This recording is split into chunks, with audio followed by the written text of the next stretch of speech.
In today's video, I'm going to teach you how to add tags to a video so you can find it more easily later.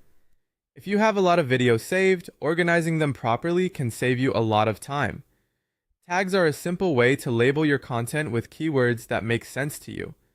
For example, you might use tags like tutorial, product, training, demo, or any other words that match the subject of the video.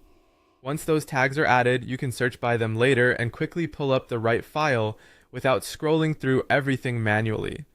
To begin, open the video you want to organize. Make sure you are on the correct video before changing any settings, especially if you manage multiple files that may look similar at first glance. Taking a second to confirm this can help you avoid editing the wrong one.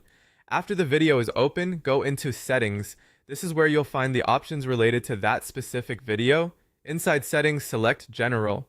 The General section usually contains the basic information and organizational details for the video, including the area where you can add tags.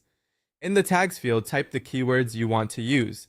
A good approach is to choose short, clear words or phrases that describe the video's topic, purpose, or category. For example, you could enter tutorial, product, or anything else that would help you remember what the video is about later. Try to keep your tags relevant and consistent. Using a similar style of tagging across all your videos will make your search results much more useful over time. Once you've entered the tags, save your changes. This step is important because if you leave the page without saving, the tags may not be applied. After saving, the video will now be associated with those keywords. Later, when you need to find the video again, you can simply search by one of the tags you added. That makes it much faster to locate specific content, especially in larger libraries where manual browsing can take a while.